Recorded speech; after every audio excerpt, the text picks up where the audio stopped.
Hey guys, it's Mitch. How's it going? We're going to go back and take a look at a book I kind of skipped over the first time. It wasn't a big book and it didn't last very long, but it's still kind of interesting to look at. So we're going to look at Wildstar #1 by Al Gordon and Jerry Ordway. So just before we get into that, if you enjoy the channel, if you feel like you might want to help out a little bit, what you can do is in the description, there's a link to my Patreon. And if you subscribe there, that'll give you access to everything I do, from the Blood Force stuff to the YouTube videos before they get uploaded to YouTube, as well as some Patreon exclusive content. So, Wildstar Sky Zero. This is a book that came out in March of 1993. So, at the same time as Darker Image, Max #1, Deathblow #1, Stormwatch #1, actually, I think. So, I think we can slot this firmly in Wave 2. And the Wave 2 guys are a little interesting to look at because there's always a little game of who invited who over. I've heard with Sam Keith it was actually Jim Lee, because he wanted, like, underground type guys. That's also why he brought in Jay Lee and Dale Keown, because nothing says underground like Dale Keown. That dude draws some of the most polished shit you're going to see. Anyway, Al Gordon and Jerry Ordway, though, I mean, they'd been in comics for a while at the time that this was coming out. They were both, like, in their late 30s. I think Al Gordon was probably around 40. And they were known mostly for being Superman writers and artists. And I mean plural on that. Both of them write and draw. I'm not sure who would have invited them over. Their stuff has a bit of a Val aesthetic.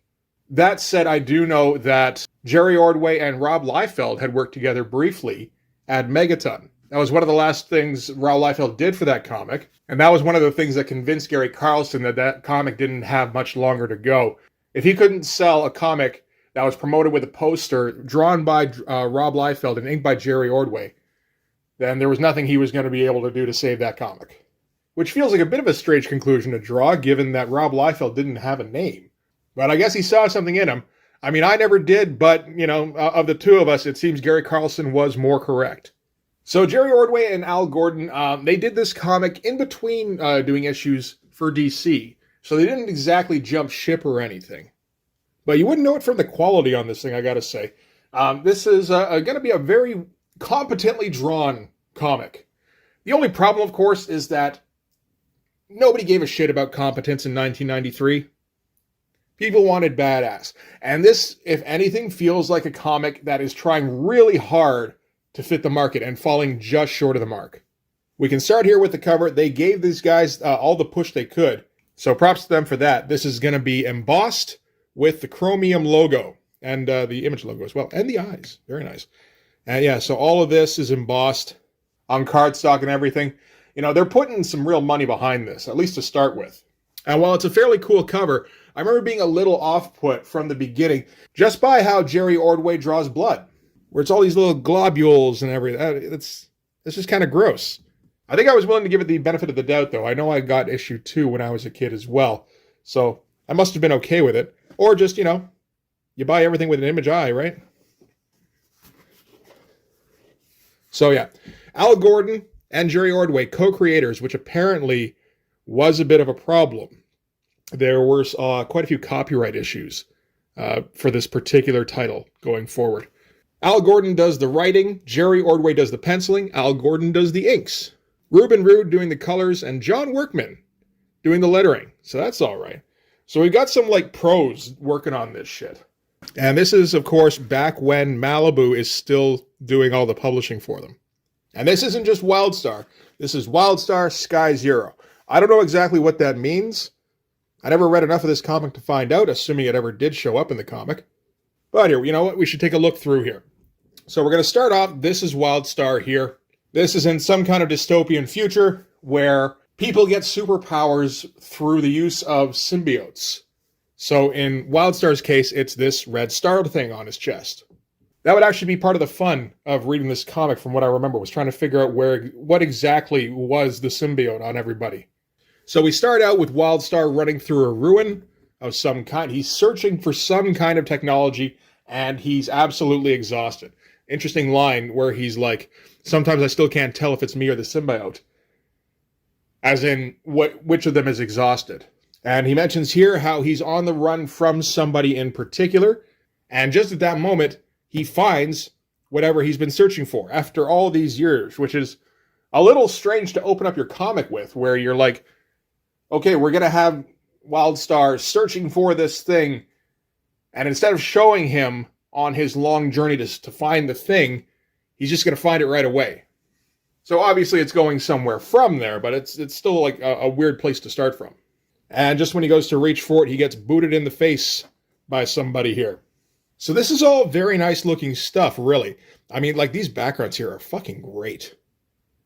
I like this shot of Wildstar. He looks nice and haggard. Again, there's that kind of globule-y kind of blood that I'm not too happy with, but that's okay.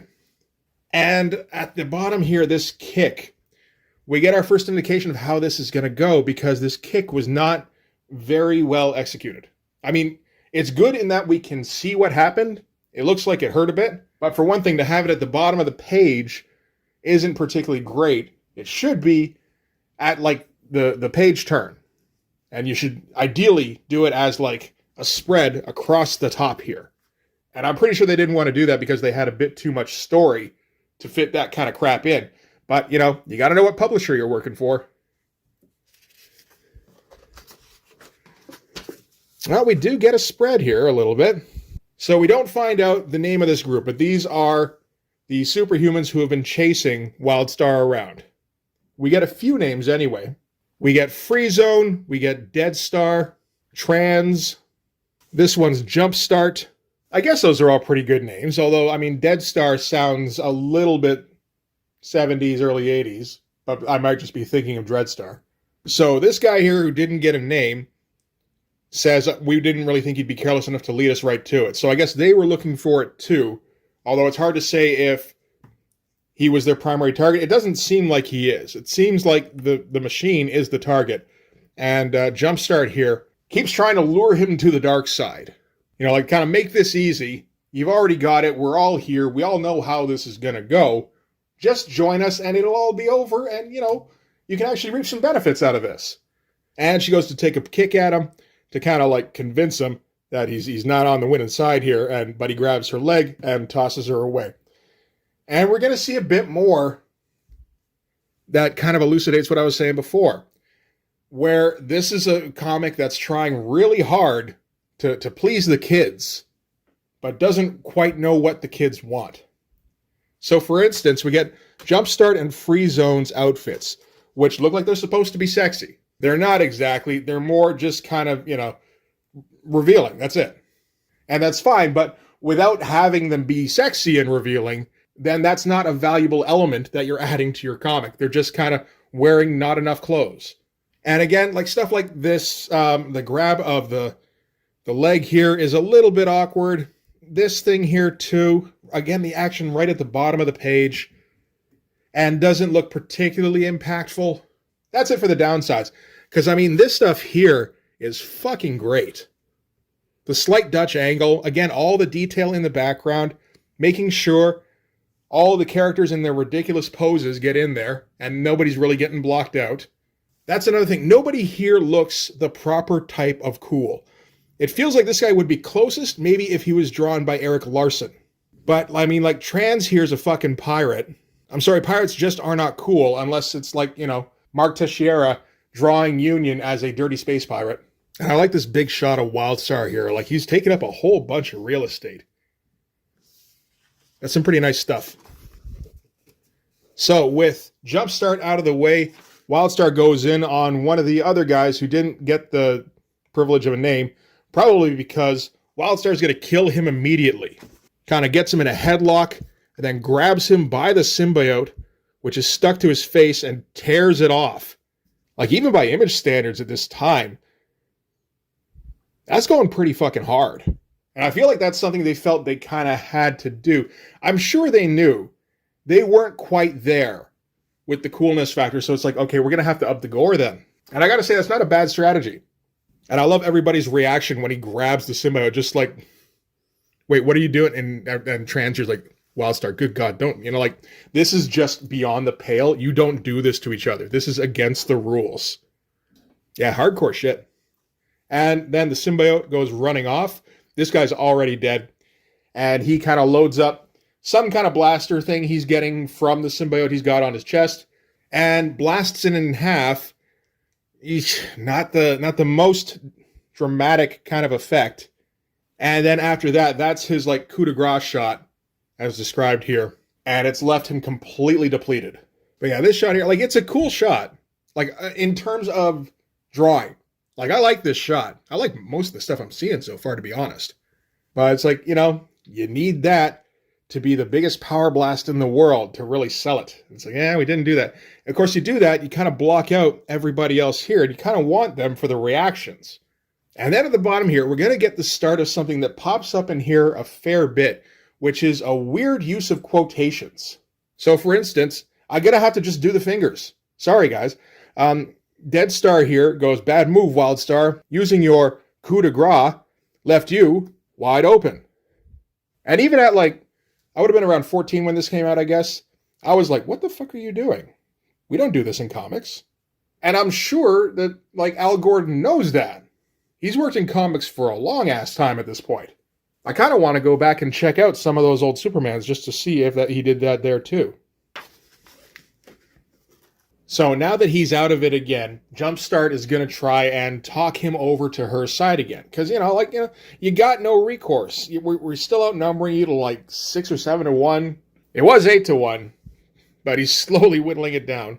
And he responds with a good old sock in the nose. Actual sock. Very nice. I'm digging the lettering on this quite a bit. You get sock, plam, kerunch, which I read for a second as kerpunch, and blammo. Very good. So yeah, knocks her flying into some rubble, and she finds another character here named Hotwire, who's apparently a kid, but not with that hairline. And he's not supposed to be in the fringes. And while they're arguing about this, Mazer, which was one of the guys who was previously unnamed, so that's helpful, gets thrown into them as well. That was the blammo. And again, some solid stuff. It's all solid. Like, I like everything that's going on here in terms of execution, really. Like, the impact, I like this impact actually a fair bit. It's just not typical for Image. This shot here is great. I like that one okay. Feels like it could have been a bit harder, but that's all right. And like all the figure work is good. The faces are a little bit simplistic, but they're fine. I like all the inking actually on this. Like Al Gordon's feathering. I'm digging it a fair bit. And meanwhile, Wildstar's getting his face beat in by Dead Star. And when he gets him down, he's going to go for the coup de grace energy shot, but his symbiote can't muster anything up. He gets super frustrated, takes off his helmet, and starts like poking it's his little starfish thing in his eye. He starts poking it to try and like prod it awake. Starts pulling it out of his socket and everything. Oh, and we get a Hasta la Vista baby sighting here too. Again, not quite on time for that particular reference. So because he couldn't do his laser blast, Wildstar's able to get a little bit of recovery and punch him in the face. Free Zone comes up behind him, and he boots her off him. Takes another shot at Trans here, hasn't done much of fucking anything just yet. And this, this fucking arachnid-looking guy. And Wildstar puts a thing on him, which is a floppy, and this will reformat the temporal bio-override program of the device that he's found. And while Wildstar is trying to work the machine, Dead Star comes up behind him again and is going to take a shot at him, but Jumpstart asks him to hold off. She seems to genuinely want to spare Wildstar. And Dead Star did I always thought you'd eventually come around, see the light. And Wildstar is like, it's not funny, Dead Star. You were wrong. Dead wrong. And maybe we're not so alike either. Like, it's so distracting. Feels like everyone's pausing, like, all over the place when they're speaking. It's a little weird seeing one of these split screen things that actually matches up. And Dead Star just kind of goes ahead and pulls the trigger and guns Wildstar down. Jumpstart kind of gets on his case, just like, you didn't have to do that shit.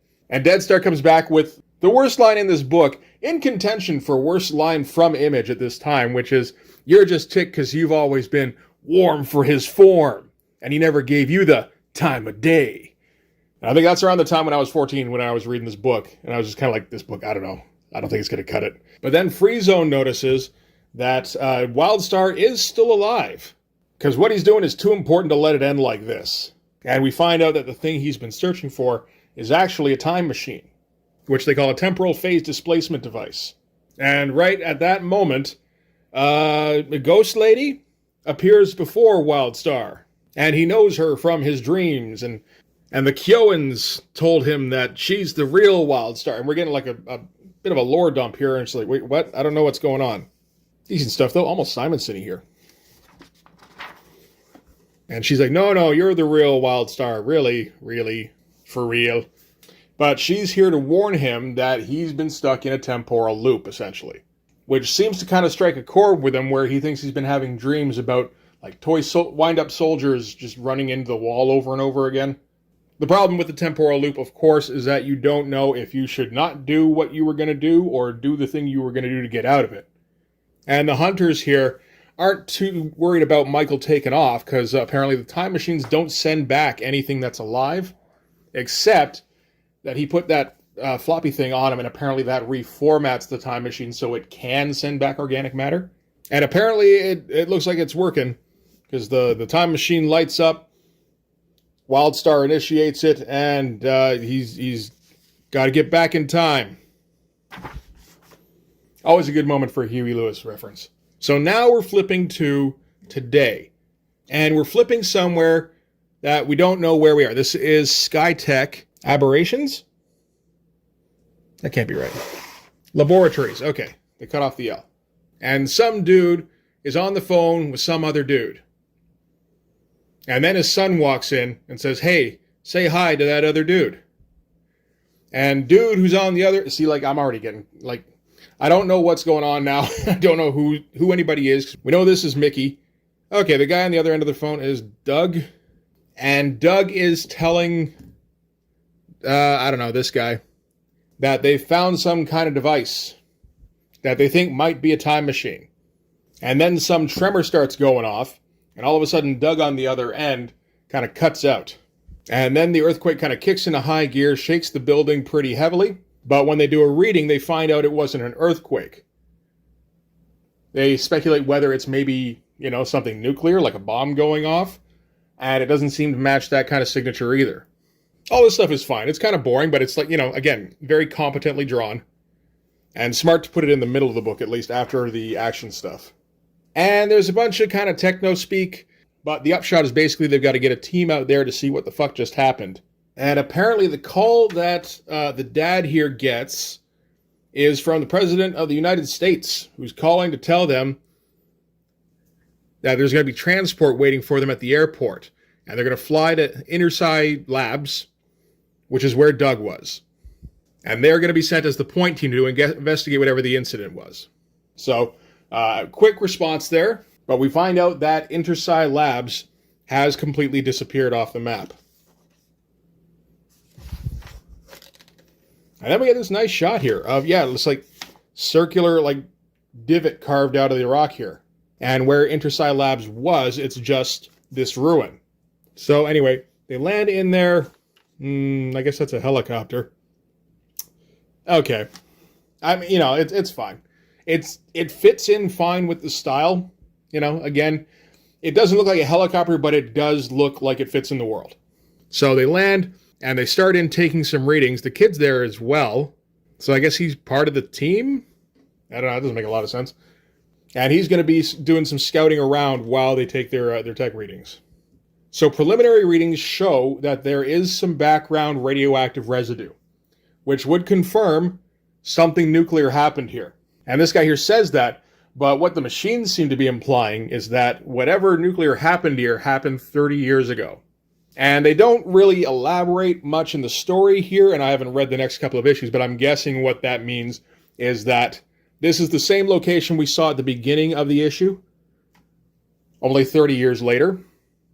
And they basically just time switched the location. So Doug and, fully functioning intra-science labs, whatever the fuck they're called, are 30 years in the future now. So right about now. And Wildstar and the ruins got teleported back. And we get Wildstar stuck in the rubble here. I like all just the work ethic on the attention to detail on these backgrounds. That can be like a little mind-numbing, but, Jerry Ordway doesn't seem to have any trouble with it. A lot of those old school guys, I feel like. So yeah, Wildstar awakens in the rubble, goes, did I make it? And looks around and goes, no, I'm still in the same place. These are the same ruins. So he's going to have to figure out some new course of action. But in the meantime, at least, it seems like the teleportation event kind of knocked everybody for a loop. So he's able to get the upper hand on the arachnid guy, get a hold of his symbiote, and just rip it off him. Again, kind of, unnecessarily gross, which I appreciate. And yeah, throws it down and does his laser beam thing, blasts it apart again, just kind of tilting the odds in his favor a little bit. Only it looks like Mickey saw what happened, and he caught Wildstar's attention, and Wildstar is shocked to see him here, and faints actually at the sight of him.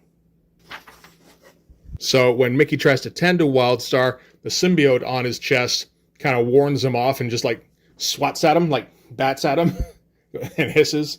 And Wildstar recognizes his name. You go, I need your help, that kind of thing. So he needs to get to a place called Turtle Rock. He's like, do you know where that is? And he starts to answer and cuts him off and goes, what am I saying? Of course you know where that is. So I haven't read ahead. I assume Mickey is Wildstar only 30 years ago. But whatever Wildstar's looking for, it's at this Turtle Rock place. And yeah, young Mickey here is going to have to help him to get there to save the planet. Which, after a moment of looking dopey, he does agree to do. And again, gets a little too close. The symbiote kind of, again, bats away at him. And Wildstar's like, that's okay, easy boy. Don't you recognize him? Again, just kind of confirming, yeah, no, that's him, all right. And then the team shows up. They find the dude with the thing ripped off his back. They find the used up time machine, which disappears, actually, when he picks it up. So there's all sorts of weird shit going on. He can't find his son. And then the truck that was here drives off. And he figures, of course, that was Mickey in there. And the general says, probably the second dumbest line in this book, what the ding-busted Sam Hill is going on here, Doctor? So anyway, Mickey's dad is stuck here. And then they hear, behind them, they get a crunch. And the hunters have apparently been able to find a way to travel back in time as well. And that's where we're leaving off for this issue. It's okay, I guess, as a splash. Again, kind of a Valentino aesthetic. Just more suited to superhero stuff, though. We got words from De Gordster and De Ordster. Just kind of discussing their history of finding comics and their love of the medium and all that kind of stuff. So that's good stuff. Now, Bloodstrike #1's coming soon. And we still got to advertise for the Protectors. I'm considering doing a Protectors #1 video at some point. Because I know I had that issue. Get some Stormwatch, get some Blood Wolf. Coming soon, not on its own. Dinosaurs for Hire, again, Malibu. And some Strike File. Rob's one attempt at doing the telephone cord rips in the armor. Which he kind of did half-heartedly. They're supposed to be piled up underneath him there, Rob. And then never again. So yeah, that's it for Wildstar #1. Honestly, that's a pretty good comic. I mean, like, the artwork is... Again, the problem is that it's not flashy enough. But it's extremely competent, maybe the most competent. The story's got some potential, and it looks like it's going to get kind of hyper-violent along the way, which I'm all for. It is weird seeing this kind of... Like, it's like an elevated house style doing hyper-violent shit. I'm down with it. We might check out issue 2 at some point. I mean, why not? Issue 3 and 4, I think, co-star Savage Dragon for some reason. And then, I mean, that's it for the series. They do eventually restart it. Apparently, Al Gordon and Jerry Ordway had a lot of problems with butting heads about the direction they wanted the series to go in. And they're used to working at DC, where they had editors to sort of, just manage them and herd them and that kind of shit, and make decisions on their behalf. And then you get to Image, and there's no such thing as an editor. So they get to try and hash that shit out, and apparently what they discover is that they don't like working together that much without an editor. Or at least not on something they both own. So yeah, I'll think about taking a look at another one at some point in the future, but that's going to do it for this one. Thanks very much for watching. If you like this video, please hit like, hit subscribe, hit the notifications so you know when the next one's coming out. Go over and subscribe on my Patreon. That'll give you access to everything I do, from the Blood Force stuff to the YouTube videos before they get uploaded to YouTube, as well as some Patreon exclusive content. You can also follow me on Instagram and DM me there for commissions, and you can join the Blood Force Discord server. So head over there and drop some art. It's Zombie Day today. So, I mean, by the time this airs, it won't be anymore, but I think we'll always welcome some zombie art. You can feel free. But anyway, that's going to do it. Thanks again for watching. I'll see you guys in the next one. Bye-bye.